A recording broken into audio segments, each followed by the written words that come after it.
I think Ja needs a fresh start. Before the fresh start happens, I think he really needs to look at himself in the mirror. Ja Morant is in the headlines again. He was suspended by the team. What went wrong to you today? Go ask the coaching staff. Go ask the coaching staff. 4 words that just ended an era in Memphis. Look at that. A superstar standing alone. Not by accident, by choice. Let me tell you what really happened on November 1st, 2025. Memphis suspended Ja Morant for 1 game for conduct detrimental to the team after coach Tuomas Isalo challenged Morant's leadership and effort following a loss to the Lakers, to which Morant responded in a tone deemed inappropriate. But here's what the headlines won't tell you. This wasn't about discipline. This was about control. The confrontation happened in front of the entire team. Isalo, a first-year NBA head coach from Europe, decided to challenge his franchise player publicly, not in private, not behind closed doors, in front of everyone. And when Ja responded, suspended. Kind of detrimental to the team. I watched that game too. He was chilling. He was super chilling, bro. I like Blake Griffin's breakdown of it. It wasn't super critical. He was just like, we know you good, you cold, but that it looks crazy. But they said beforehand that there was some friction, even last year with the firing of his head coach. I wonder what that's about. Let that sink in. Ja scored only 8 points, went 3 of 14 from the field, and was terse when asked what he noticed in the game.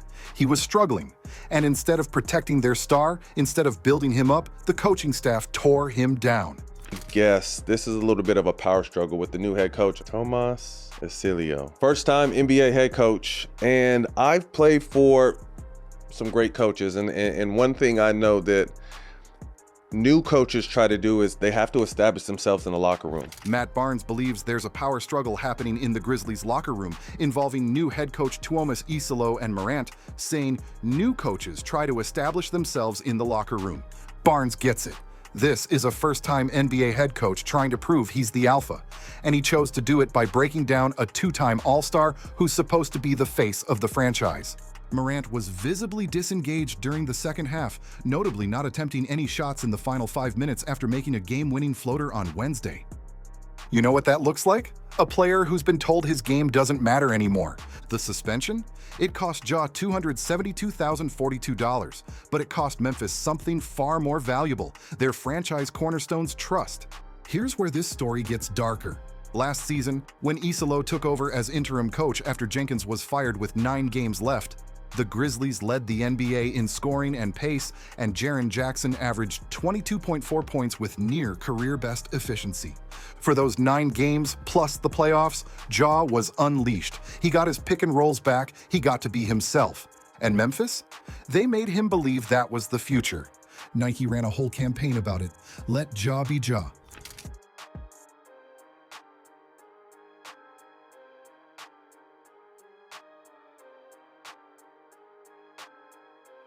But Memphis had other plans. See, what Ja didn't know was that those 9 games were never the blueprint.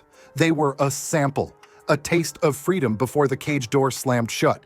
Isalo's style has been based on pace, many 3-point shots, and strong offensive rebounding, and he has been described as an extremely demanding coach. Isalo is known to be a coach that doesn't tolerate anything that gets in the way of winning. His system requires discipline, structure, submission. And when the season started, everything changed. The Grizzlies set the fewest ball screens in the league by a wide margin, running just 40.4 per game, almost 10 fewer than any other team. Translation? They took the ball out of Ja's hands. Morant complained about Jenkins' system that took the ball out of his hands and removes the screens he likes to use as a ball handler to make plays. And now, Isalo's doing the exact same thing, only worse. They gave him the keys to the car. Then they locked the steering wheel. And this wasn't just about basketball. This was psychological warfare. Let's be real about what's happening here.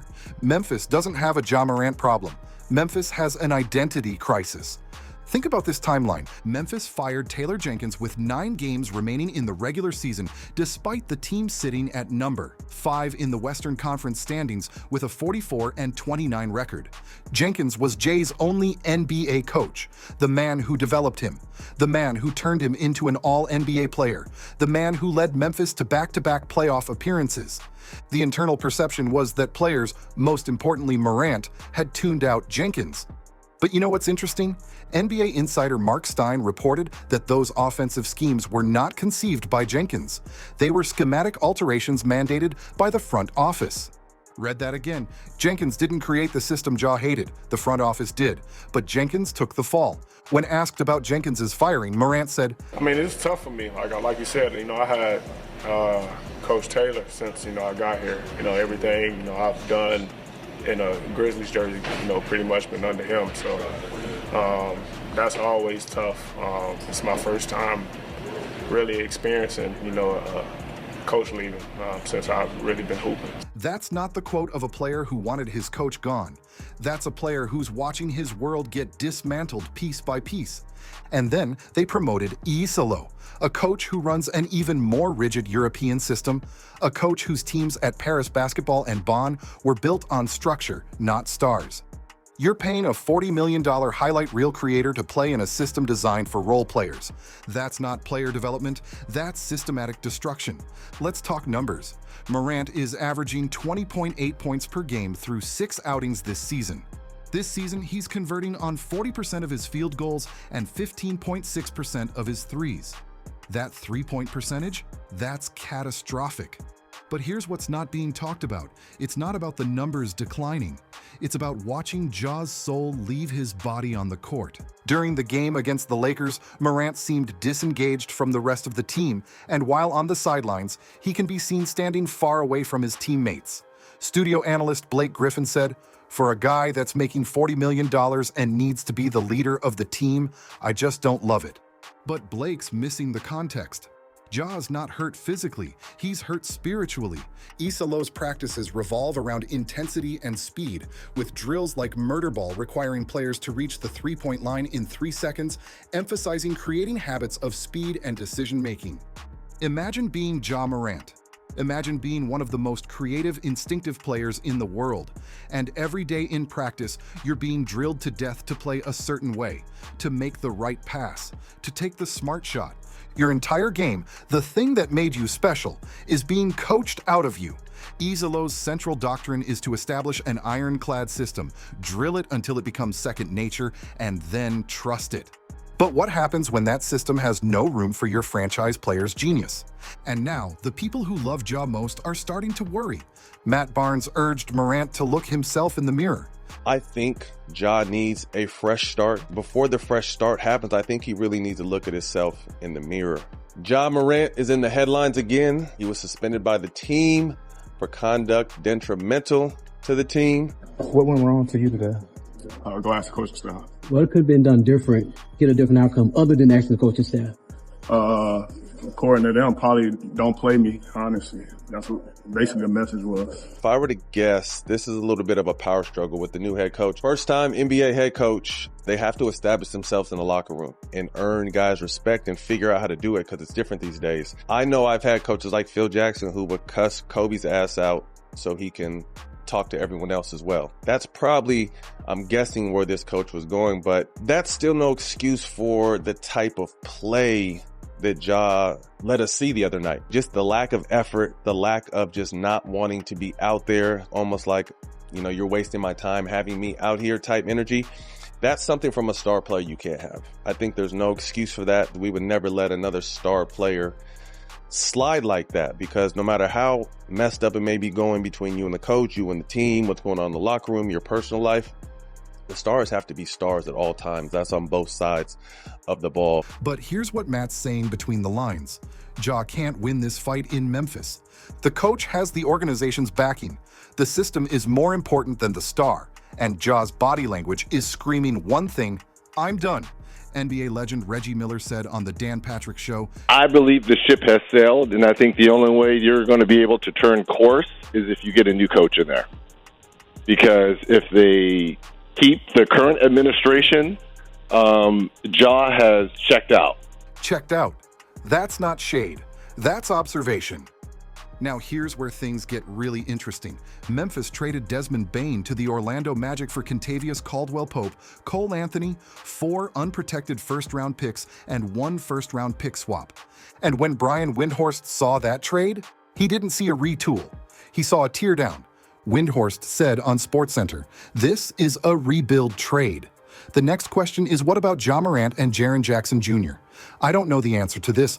The whole league is now going to investigate this. Windhorst added, "If I was at the Grizzlies press conference, the number. One question I would be asking is, do you intend to extend Ja Morant and Jaren Jackson Jr., both of whom are extension eligible this summer?" Let me translate. Memphis is quietly pivoting away from their core. They're collecting picks. They're getting younger. They're preparing for life after Ja. And the most damning part? ESPN's Tim McMahon asked on the Hoop Collective podcast, "Do you guys find a lot of people that believe there's gonna be some robust market if they do shop Ja Morant?" Tim Bontemps responded, "No, I don't think there is one." Bontemps added, "For a couple of reasons. All the things we just talked about, and the second is, he's just not that much of a difference maker at the point guard position." Memphis knows this. They know Ja's trade value has been damaged by suspensions, injuries, and now this toxic situation with the coaching staff. So what are they doing? They're waiting for his value to tank completely. So when they finally trade him, they can say, "We tried." Here's the truth nobody wants to say out loud. Ja Morant is already gone. Not physically. Not yet, but emotionally, mentally. He left weeks ago. When asked what could have been done differently after the Lakers' loss, Morant said, "According to them, probably don't play me, honestly." That's basically what the message was. That's not frustration. That's resignation. That image should terrify every Grizzlies fan. Because stars don't leave teams with press releases. They leave with silence, with body language, with standing 10 feet away from your own teammates during a timeout. Miami, Sacramento, Houston, Phoenix, they're all watching, they're all waiting. And Memphis, they're pretending everything's fine. You want to know the saddest part of this entire story? This was completely avoidable. Under Jenkins, Morant won Most Improved Player, made All-NBA second team, and led Memphis to the second seed in the Western Conference.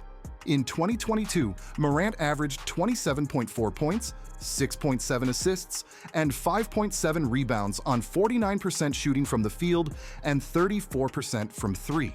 He finished 7th in MVP voting. The future was limitless. Then came the gun incidents, the suspensions. Morant was suspended twice in 2023 for incidents with guns, costing him 33 games and about $8.3 million in salary. Instead of rallying around their young star during his darkest moment, Memphis made a decision. We're going to change the system. We're going to change the coaches. We're going to change everything, except the way we communicate with our franchise player. The Grizzlies brought in Isolo to coach pace and transition offense, and statistically, the results were immediate. Memphis led the NBA in scoring and pace early in the season. But you know what they didn't improve? The relationship, the trust, the foundation. They fixed the X's and O's, and they broke the human being. A 26-year-old superstar, broken, not by failure on the court, but by a franchise that couldn't decide if they wanted to build around him or build around a system. So where does this end? Questions about Morant's future with the Grizzlies have resurfaced, with teams across the league monitoring his status, even though Memphis has made it clear it is looking to move past this situation. But moving past it doesn't mean forgiveness. It means delay.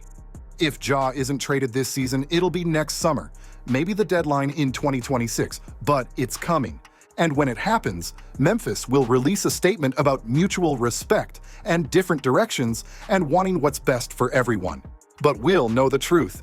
They had everything, and they gambled it all away on a European coaching system that doesn't believe in stars.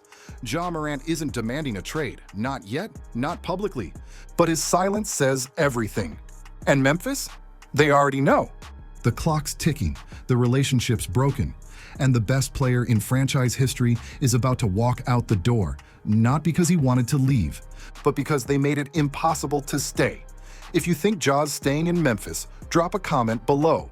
If you think he's gone by next summer, hit that subscribe button. Because this story, it's just getting started. Where will Ja land? Miami, Sacramento, Houston? Let us know below.